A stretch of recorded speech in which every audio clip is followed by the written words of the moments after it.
नमस्कार मंडळी, नमस्कार. तुमच्या सर्वांचं पुन्हा एकदा स्वागत आहे. तुम्ही, मी आणि पॉडकास्ट म्हणजेच पॉडकास्ट विथ साईमध्ये.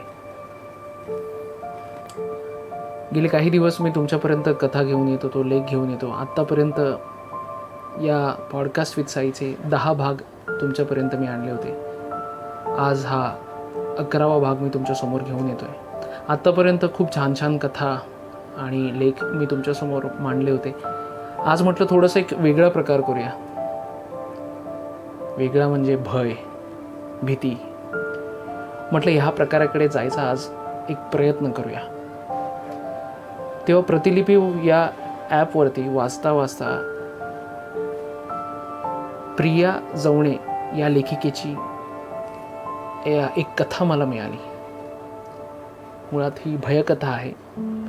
सो ही कथा मिळाली, मी वाचली, मला आवडली. म्हटलं हीच कथा आज आपण तुमच्यासमोर मांडूया. आज तुमच्यासमोर सादर करतोय भयकथा, ज्या कथेचं नाव आहे क्लब हाऊस. Club house.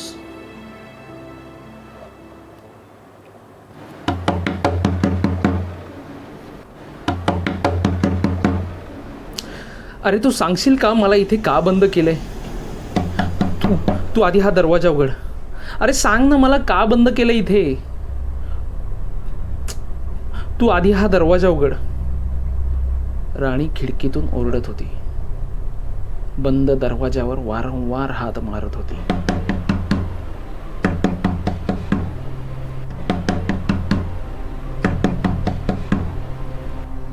तू आता आतच राहा. सांगितलं होतं तुला की बाहेर जाऊ नकोस, तरीही तू गेलीस.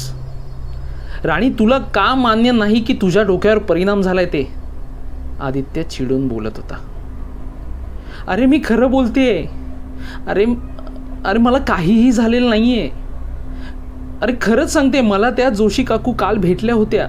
यात काही खोटं नाहीये. आणि यावरून माझ्या डोक्यावर परिणाम झालाय हेही सिद्ध होत नाहीये. प्लीज आदित्य, आधी तू मला इथून बाहेर काढ. मला बाहेर काढ. अगं तुला कळत कसं नाहीये? त्या जोशी काकूंना जाऊन 1 महिना झालाय. हो, तुला कळत का नाहीये? जोशी काकूंना जाऊन 1 महिना झालाय. मग काय त्यांचा आत्मा आला होता का तुला भेटायला? हां? त्यावर राणी म्हणाली, त्यांची इच्छा अपूर्ण राहिली असेल तर कदाचित त्यामुळे त्या मला भेटायला आल्या असतील. अरे म्हणून तू त्या छोट्या चिऊला, त्यांच्या नातीला टेरेसवर घेऊन गेलीस? चिऊ वाचली आज, नाहीतर. आदित्य रागाच्या भरात बोलत होता. राणी ऐकत होती. आपल्याला हा फ्लॅटही लवकरच सोडावा लागणार आहे. आणि हे असंच चित्र दिसतंय मला. आदित्य हताश होत बोलला. राणी आणि आदित्य एक छान कपल. दोघांचं एकमेकांवर जीवापाड प्रेम. आदित्य एक शिक्षक तर राणी गृहिणी. पण गेल्या काही महिन्यांपासून राणीला काहीतरी झाले होते. ती आत्म्यांसोबत बोलते असं काही म्हणायचे, तर काही म्हणायचे की तिच्या डोक्यावर काहीतरी परिणाम झालाय. आत्मे इच्छा पूर्ण करण्यासाठी आपल्याशी बोलतात असं राणीला वाटायचं. तर आत्मा, भूत हे सर्व मनाचे खेळ असं आदित्यचं ठाम मत होतं. अखेर या सगळ्या नाट्यानंतर ही सोसायटी सोडावी लागणारच होती. थोड्याच दिवसात आदित्यला एक नवीन फ्लॅट मिळाला. ते दोघे वृंदावन सोसायटीत राहायला आले. घर छान होतं, मात्र राणी आता खूपच शांत झाली होती. ती क्वचितच बोलत असे. वृंदावन सोसायटीचे सचिव पवार हे राणी आणि आदित्यला भेटायला आले. चहासोबत छान बोलणं झाल्यावर जाताना त्यांनी वेळी अवेळी बाहेर फिरत जाऊ नका असं आवर्जून सांगितलं. त्यांनी वेळी अवेळी बाहेर फिरत जाऊ नका असं का सांगितलं असेल? हा प्रश्न आदित्यलाही पडला. आदित्यची सुट्टी संपायला अजून 4 दिवस होते. तो राणीची पुरेपूर काळजी घेत होता. अशाच एका संध्याकाळी राणी औषधामुळे झोपली होती. आदित्य सोसायटीच्या खाली आला. वातावरणात गारवा होता. सोसायटीच्या कंपाऊंडच्या जवळच एक क्लब हाऊस होता. तिथून लोकांच्या हसण्याचा आवाज येत होता. नवीन लोकांची ओळख होईल म्हणून तो आत गेला. आतमध्ये अनेक लोक होते. 50-60च्या आतबाहेर वय असणारे. काही जण कॅरम खेळत होते, काही जण चेस, तर काही जण पत्ते खेळत होते. 2 लोक गप्पा मारत होते, तर एक आजोबा खुर्चीवर शांत बसलेले होते. आदित्य चेस खेळणाऱ्या दोघांजवळ आला. त्या दोघांनी हसून त्याचं स्वागत केलं. नमस्कार, मी आदित्य. या सोसायटीच्या 302 मध्ये नवीन राहायला आलोय. ते पाहून ते दोघंजण म्हणाले, नमस्कार, मी देसाई आणि हे पाठक साहेब. पाटबंधारे विभागात होते, आता रिटायर झाले. त्या चेस खेळणाऱ्या निळ्या शर्टवाल्याने माणसाने ओळख फाडवली. जुजबी बोलणं झाल्यावर तोही त्या सगळ्यांसोबत खेळू लागला. त्यानंतर त्याची सगळ्यांसोबत छान मैत्री जमली. तो रोज क्लब हाऊसला जाऊ लागला. कधी कॅरम, कधी चेस, तर कधी आणखी काही. देसाईसोबत खेळून तो चेसमध्ये एक्सपर्ट झाला होता. पण तो अनेकदा उदास असायचा. पाठक काकांनी हे ओळखलं होतं. काय रे आदित्य, तू उदास दिसतोस अनेकदा, काय झालंय? पाठक काकांनी विचारलं. वडीलधारा हात खांद्यावर पडताच आदित्यला गहीवरून आलं. तो सांगू लागला, राणीला, त्याच्या बायकोला आत्मा दिसतात असं तिचं मत आहे, आणि हेच खरं मानून ती जगते. तिला मानसिक आजार आहे असं डॉक्टरांना वाटतंय. त्यावर पाठक काका म्हणाले, बाळा आदित्य, आपल्या बायकोच्या डोक्यावर परिणाम झालाय हे प्रत्येक नवऱ्याला वाटतं, पण ज्या वेळेस ती आपल्यापासून दूर जाते ना, तेव्हा तिची खरी किंमत कळते.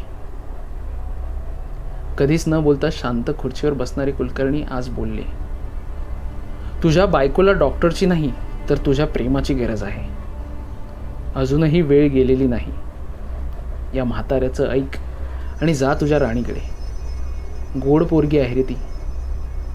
माझ्या बहिणीची एक इच्छा पूर्ण करण्यासाठी त्या छोट्या चिवला नाचायला टेरेसवर घेऊन गेली, आणि सगळ्यांचा राग सहन करावा लागला तिला. जा तिच्याजवळ, बोल तिच्याशी, वेळ दे तिला, जा. कुलकर्णी काकांनी सांगितल्यावर आदित्य घरी निघाला. त्याला कुलकर्णींचं म्हणणं पटलं होतं. तेव्हापासून तो राणीची अधिकाधिक काळजी घेऊ लागला. तिच्यावर प्रेम बरसवू लागला. हळूहळू राणी ही बरी होऊ लागली. ती पूर्वीसारखी हसू बोलू लागली होती. आदित्यचं क्लब हाऊसला जाणं कमी झालं होतं, पण राणीत होत असणारी सुधारणा त्याला सुखावत होती. अशातच एका गोड पाहुण्याची चाहूल लागली. राणी आणि आदित्य खूप आनंदात होते. कधी एकदा ही गोड बातमी क्लब हाऊसच्या मित्रांना जाऊन सांगतोय असं आदित्यला झालं होतं. शाळेतून येतानाच त्याने मिठाई, समोसे असं सामान घेतलं होतं, आणि कुलकर्णी काकांसाठी खास शुगर फ्री मिठाई सुद्धा. हातात पिशव्या घेऊन क्लब हाऊसकडे जाताना रस्त्यात त्याला पवार भेटले. नमस्कार आदित्य, पवार म्हणाले. अरे नमस्कार पवार साहेब, बरं झालं इथेच भेटलात. चला क्लब हाऊसकडे जाऊया, आज एक गुड न्यूज द्यायची आहे मला सर्वांना. पवार काका थोडे भाचकले. त्यांनी विचारलं, क्लब हाऊस? कोणतं क्लब हाऊस? अहो असं काय करताय पवार साहेब, ते सोसायटीच्या कंपाऊंडच्या बाजूला आहे ना आपलं क्लब हाऊस. क्षणभर शांतता. आदित्यच्या बोलण्यावर पवार चकित झाले. ते क्लब हाऊस? अहो ते जळून 2 वर्ष झालेत. 2 वर्षापूर्वी त्या क्लब हाऊसला आग लागली होती. दरवाजा जाम झाल्यामुळे आतमध्ये सगळ्यांचा गुदमरून मृत्यू झाला. बिचारे जळून खाक झाले. ते वरच्या मजल्यावरचे देसाई, तळ मजल्यावरचे कुलकर्णी काका, पलीकडचे पाठक साहेब, असे 6-7 जण गेले त्या आगीत. हां, अजूनही तिथून कॅरमचे, हसण्याचे आवाज येतात, म्हणून तिकडे कोणी जात नाही. अहो आदित्य, ऐकताय ना? ऐकताय ना आदित्य? शांत झालं होतं. आदित्य सुन्न होऊन ऐकत होता आणि हातातल्या पिशव्या केव्हाच खाली पडल्या होत्या.